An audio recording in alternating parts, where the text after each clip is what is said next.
Van a venir meses duros, pero a diferencia de lo que ha pasado durante los últimos 100 años, estos meses van a valer la pena, nos vamos a poner de pie y vamos a salir con fuerza. ¡Viva la libertad, carajo!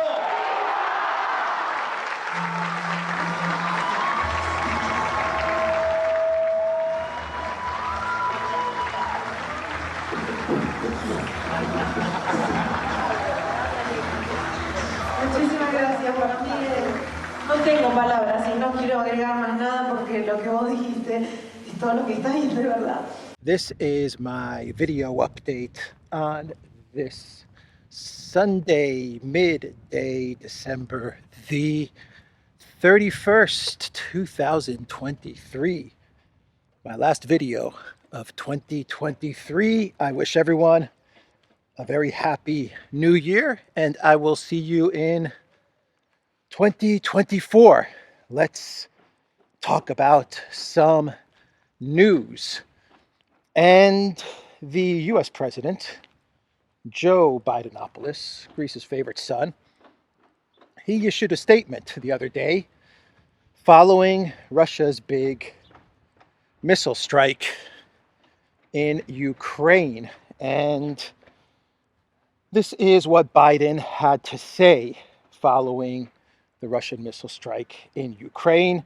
From Newsweek, Biden warns U.S. military may get pulled into direct conflict with Russia. The stakes of this fight extend far beyond Ukraine, Biden said on Friday. They affect the entirety of the NATO alliance, the security of Europe, and the future of the transatlantic relationship. When dictators and autocrats are allowed to run roughshod in Europe, the risk rises that the United States gets pulled in directly, and the consequences reverberate around the world. We cannot let our allies and partners down. We cannot let Ukraine down. History will judge harshly those who fail to answer freedom's call. And actually, this statement was, well, it was issued as a statement. This wasn't, from what I understand, this wasn't Joe Biden getting in front of the press making this statement. This was actually a written statement that was published by the White House.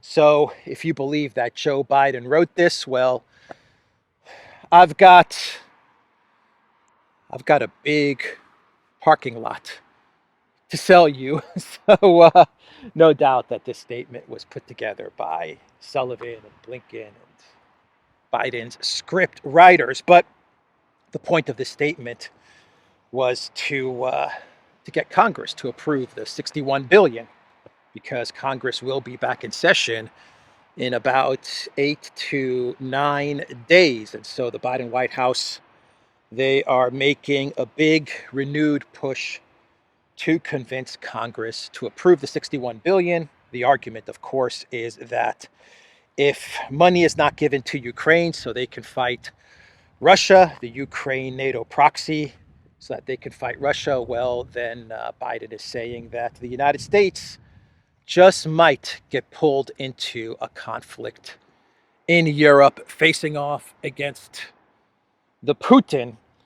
And as I said, this statement was put together after the big Russian missile strike on Friday. 158 missiles and drones hitting throughout Ukraine. There were civilian casualties as well, but the big Russian missile strike was targeting Ukraine's military infrastructure, military facilities, as well as depleting and weakening Ukraine's air defense system. And yesterday, Ukraine retaliated, and they hit at the Russian city which borders Ukraine of Belgorod. And this Ukraine strike on Belgorod was not targeting military facilities. It was targeting civilian infrastructure. At least that's how it looks when you see the targets that Ukraine hit in Belgorod. Though the Zelensky administration, they claim that they were indeed targeting military facilities in Belgorod in retaliation for the Russian missile strike.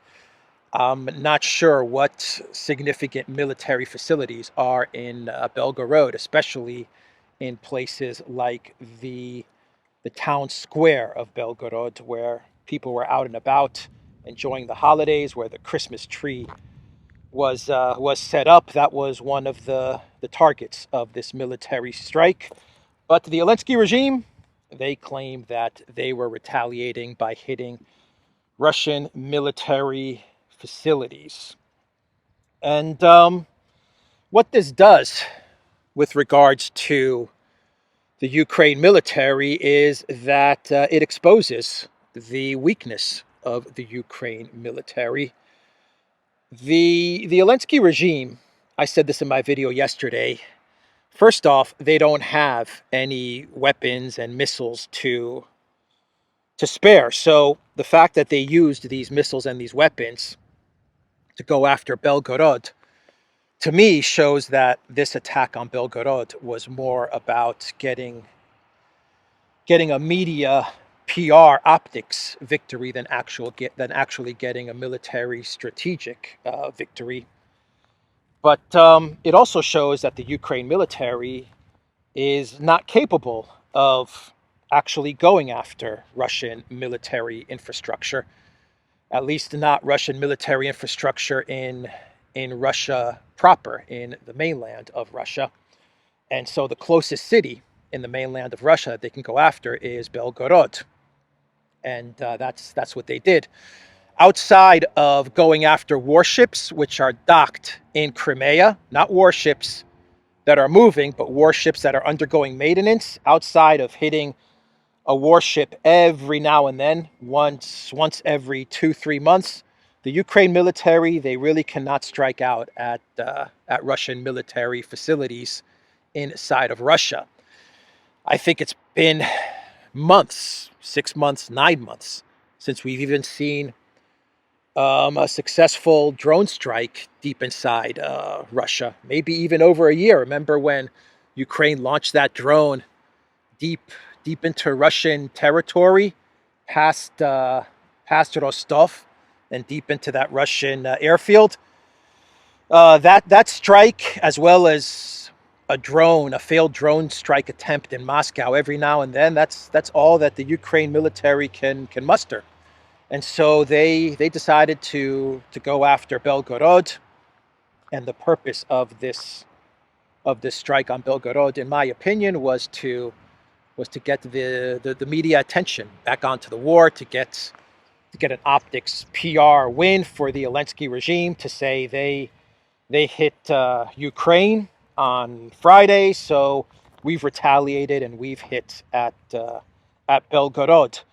But I believe it also helps the Biden White House and the Zelensky regime to bring Ukraine back in the news, but also to create chaos and to hope for a Russia retaliation, so that when Congress comes back into session, they basically see that the conflict in Ukraine has heated up.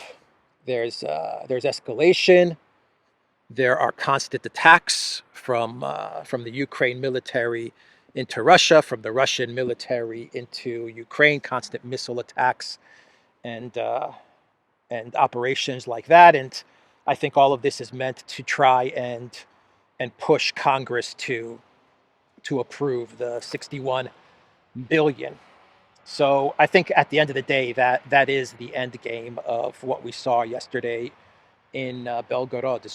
It's a way to get attention back onto Ukraine, but even more than that, I think it's a way to show Congress that things are escalating, that there's a lot of chaos in Ukraine, and we need to get 61 billion to the Zelensky regime. So, saying that, we did have a Russian retaliation after the strikes in Belgorod, and it was a very quick Russian retaliation. and they hit a hotel in Kharkov. I believe Russia also hit some military facilities in Odessa and in the Kiev region, but basically they focused their attention at a hotel in Kharkov.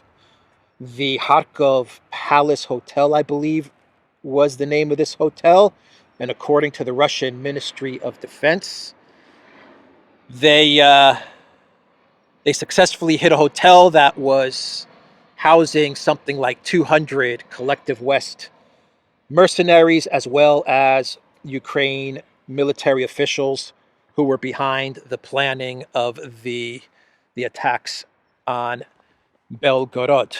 Shall we walk down? Let's walk down. And maybe we'll walk back up. So they hit this Kharkov Palace Hotel. Ukraine, they have come out with a statement saying that Russia hit civilian targets and they caused civilian casualties. But the fact that Russia knew that this hotel in Kharkiv had mercenaries staying there, I think is kind of interesting. If Russia was very quick to retaliate, right? The Russian military was very quick to retaliate, and so they obviously had their target picked. It was this hotel, and according to the Ministry of Defense, they knew that this hotel was where 200 mercenaries were staying. So you have to ask yourself, if the Russians knew that this hotel had 200 mercenaries staying there, why didn't they hit this hotel before? Look, obviously, this hotel, most likely, I don't want to say obviously, most likely this hotel did not have tourists. I can't imagine there being tourism in Kharkiv at this moment in time. So this facility was being used for, I would imagine, my guess would be that this facility was being used for other reasons. It makes sense that this facility was being used to provide accommodation for military officials, and it makes sense that mercenaries would be staying there. But, you know, the Russians must have known, they did know that those mercenaries were there. I imagine that being that this is Kharkov, Russia had very good intel for a long time, knowing that this hotel was where mercenaries were staying. So why did Russia not hit this hotel earlier? I can think of two reasons. Maybe there are more, but I can think of two reasons. Reason number one is that Russia didn't want to hit a hotel that was near civilian infrastructure because they didn't want any civilian casualties. So they just let this hotel be, knowing that mercenaries are there. And then after the attacks on Belgorod, Russia said, okay, well, Ukraine hit our civilian facilities. That means that we have the green light to hit this hotel, which is a military facility, but there are going to be civilian casualties because the hotel, at least from the images that I've seen, is in a civilian populated area. So that would be reason number one.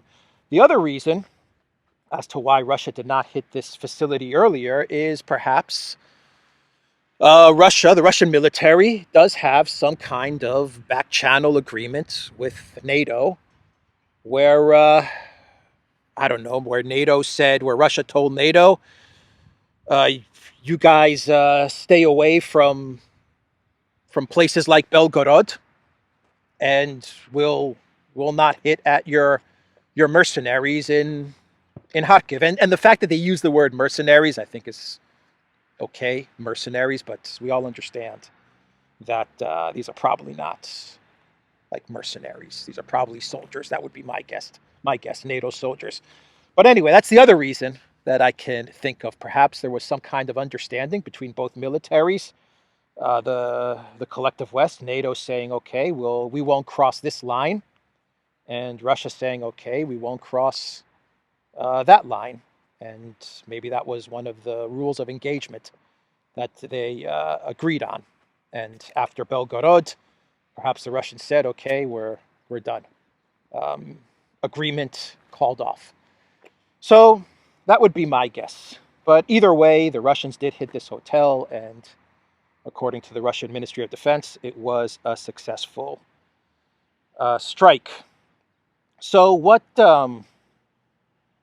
happens now? Does this change anything? The attack on Belgorod, the Russian retaliation into Kharkiv, the Friday big missile strike. Are we seeing a big escalation? Is something big about to go down? Uh, I don't think so. I don't think so.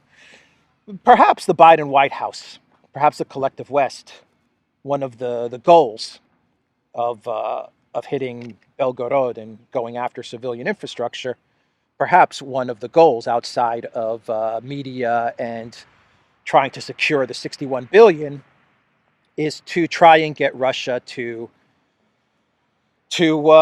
stumble off course, to move away from their plan, to do something erratic, something that is unlike the way the Russian military has been fighting this war to date, which has been very disciplined, very steady.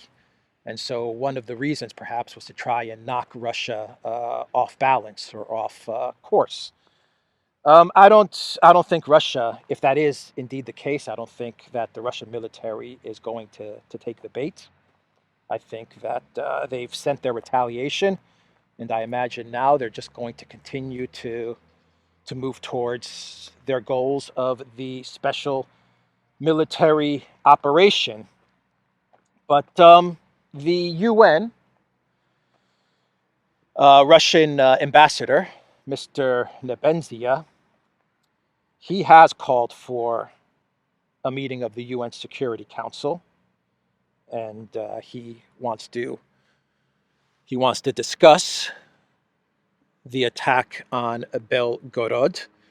And the Russian delegation, they actually called the Czech Republic, Czechia, to participate in this UN Security Council meeting because, according to the Russian Ministry,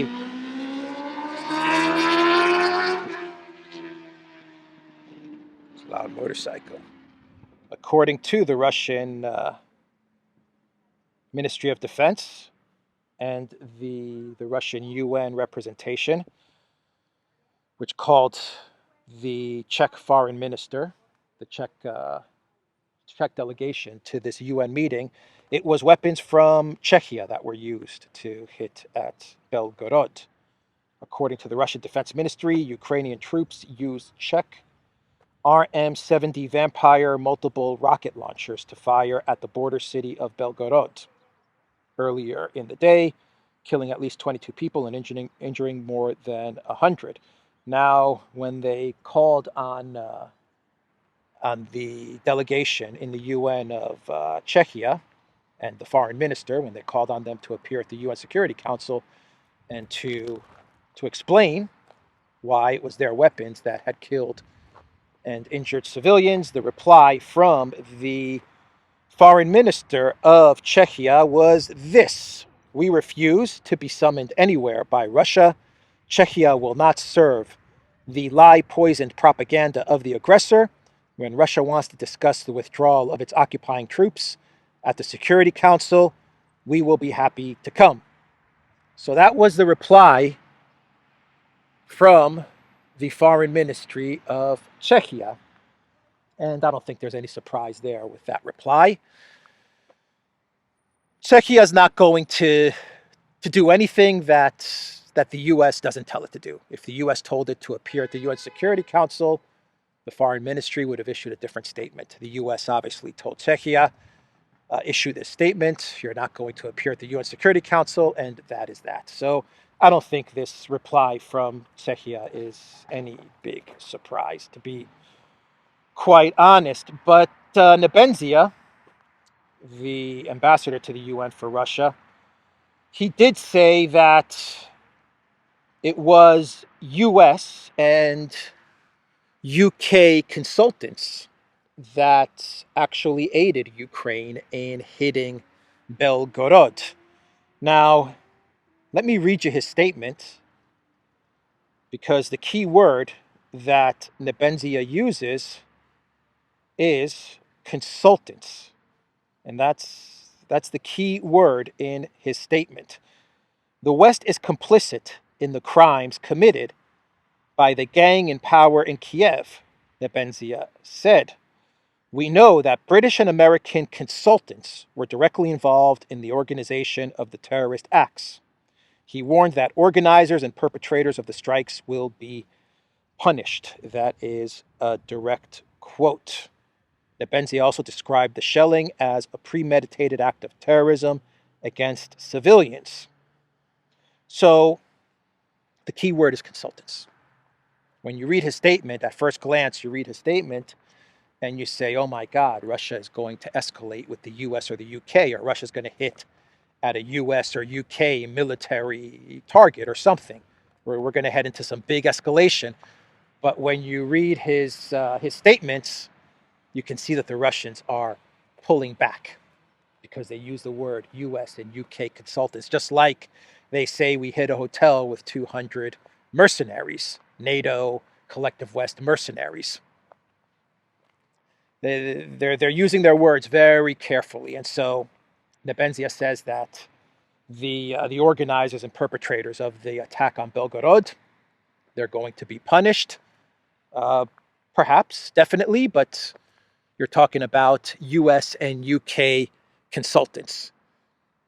And we know that that a US general is in Kiev, in charge of the Ukraine military, pretty much in charge of the Ukraine military. That was announced a month ago. So my guess would be that obviously the US and by extension the UK, I would imagine, it's a guess, just a guess, but I would imagine, given their involvement now in Ukraine with boots on the ground, with a general on the ground in Kiev, I would imagine they knew what was about to happen in Belgorod. That would be my guess.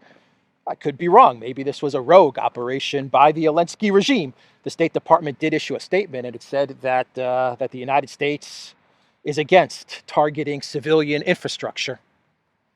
So that is what the State Department said. But you know, the use of the word consultant to me indicates that we're not going to see, at least from the side of Russia, a huge escalation, and Russia's not going to get knocked off balance and off course from the events of the past couple of days. I imagine that Russia is going to stay the course and accomplish the goals of the SMO. So that was a statement from Nebenzia. And let's now move on towards what is happening in the Middle East. There are reports that the Yemen Houthis, they hit another ship, another Maersk cargo ship, Danish shipping company Maersk. I think in my last video I said that Maersk was a company from the Netherlands, but it's a Danish company. And this ship was being protected by Operation, oh my God, I forgot the name, OPG, Operation Prosperity Guardian. Yes, it was being protected by OPG, Operation Prosperity Guardian, and it did not deter Yemen. And they hit this cargo ship. So OPG is not working too well, it seems, or it's definitely not scaring Yemen. There are reports that the U.S. Military, I think the reports are that they hit some Yemen drones and stuff like that, but I don't think this is very important news, the fact that the U.S. military was able to take out some drones. I think the bigger story here is that even with a U.S. warship escort, these cargo ships are not safe. I think that's the big story here. So remember the story of South Africa. This was like about a week ago, where they issued a genocide claim against Israel to the ICJ, to the International Court of Justice. Well, the Israeli foreign minister, they have replied to this South Africa ICJ submission, and the Israeli foreign ministry, they rejected this ICJ submission, and I quote, "With disgust from South Africa, the ministry denounced the assertion that its actions in Gaza are genocidal in character as baseless, and they called the claim anti-Semitic blood libel, and they accused South Africa of working with Hamas." So that was Israel's response to this ICJ submission filed with this ICJ submission of genocide that was filed by South Africa. And according to the Ministry of Health in Gaza, they have put out a report of the number of casualties, and they are saying that the number of victims of Israeli aggression has risen to 21,672 martyrs and 56,165 wounded. That is coming from the Ministry of Health in Gaza.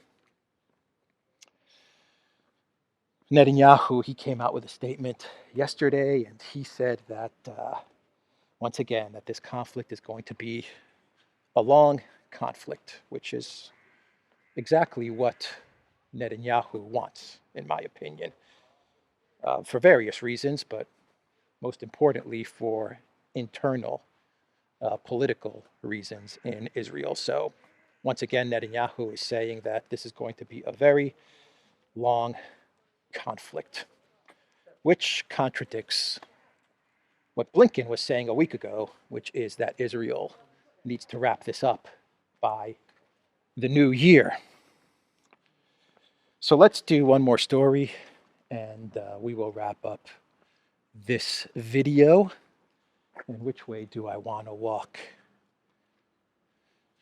Let's do an update on, let's go this way. Let's do an update on Serbia, the protests in Serbia that took place yesterday, which were organized by the political party, the EU-sponsored umbrella party known as Serbs Against Violence.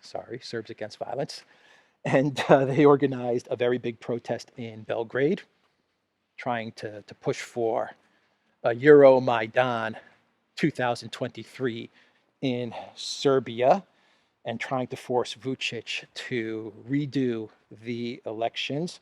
The reports that I have gotten from various people in Serbia is that the Serbs Against Violence party, they were aiming to get 50,000 people onto the streets, and they were trying to pull people from various regions in Serbia, not only in Belgrade, and transport them into Belgrade so that they can set up their tents and protest Vucic and try to get a do-over of the election. But the number of protesters on that square, from people that I know in Belgrade, they say that the number of protesters was around 6,500 people that ended up going to the center of Belgrade to protest Vucic. And they have set up like a little tent city on one of the main roads. And people in Belgrade are telling me that a lot of the people in the city are very pissed off because it's one of the main roads that is stopping traffic, and it's very annoying. So that's an update on the protest. Vucic, he did come out with a statement, and he said that Serbia will pursue an independent policy, making headway on the path to the European Union and keeping friendly relations with Russia and China. That is the statement that he made. Vucic also said that Serbia will not place sanctions on on Russia as per EU, US wishes. And they're going to keep a neutral position with regards to the conflict in Ukraine. No sanctions on Russia. And when they mean no sanctions on Russia, they also mean no military weapons or hardware from Serbia's stockpiles going to the Zelensky regime, because you know that the collective West would like to get their hands on the weapons that Serbia has, given the fact that the collective West, much of the collective West, has been demilitarized. But the statement from Vucic is pretty much that he's going to keep the policy that he has had in place for the last 2 years, and that is to play it pretty much down the middle. A little collective West, a little Russia, China. And the Russian Foreign Ministry, they actually came out with a statement, and they said that they're confident that Vucic has everything under control. So that is the latest from Serbia.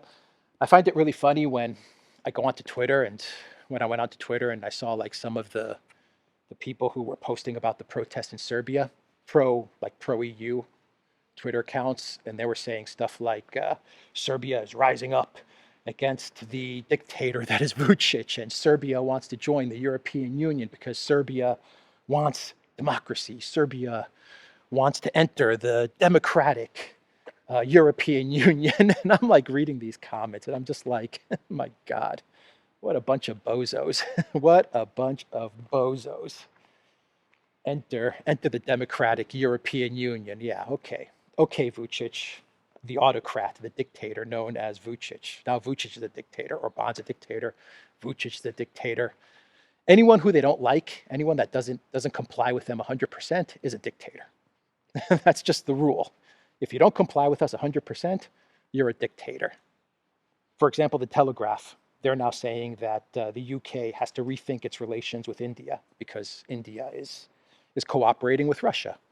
Jaishankar was in Moscow for 5 days, three to 5 days, and they had very productive meetings with Lavrov. And Jaishankar even met with Putin.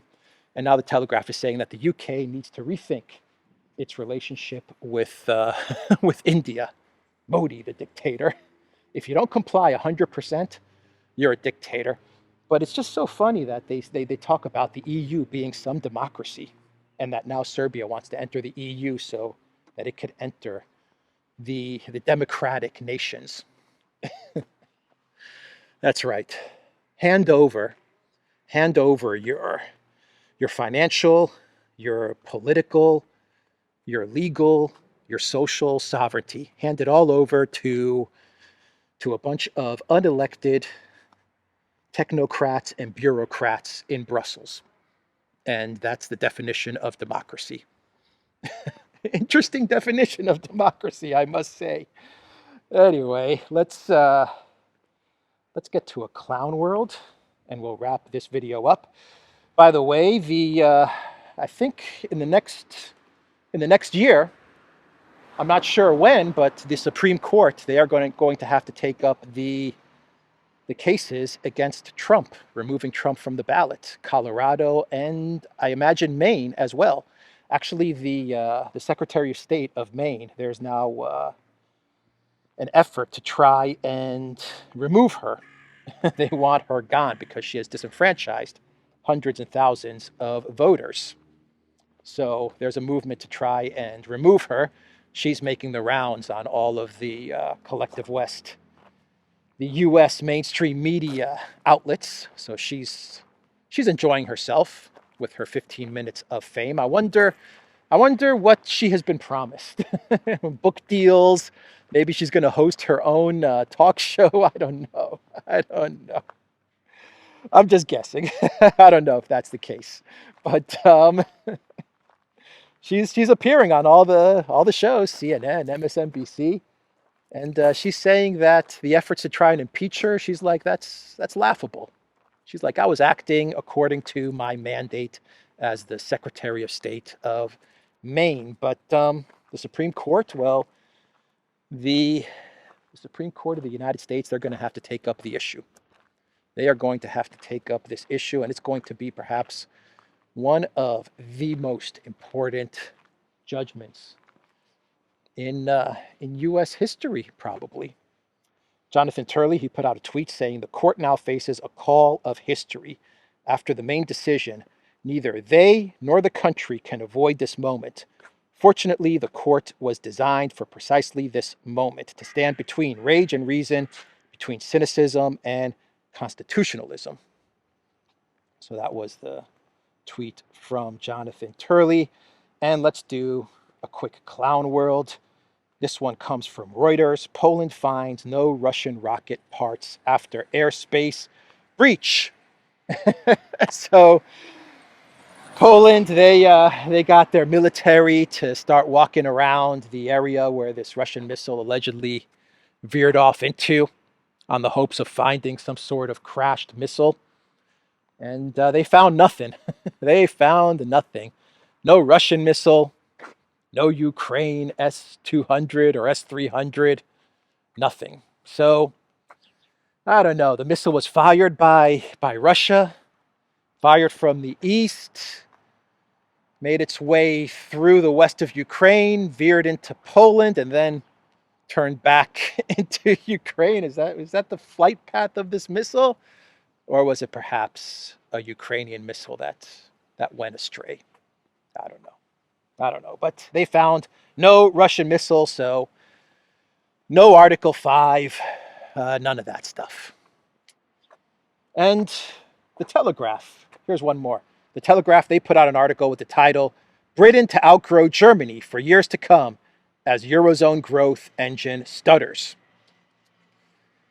You know it's bad. If you're Germany, you know it's really bad when the UK is going to outgrow you.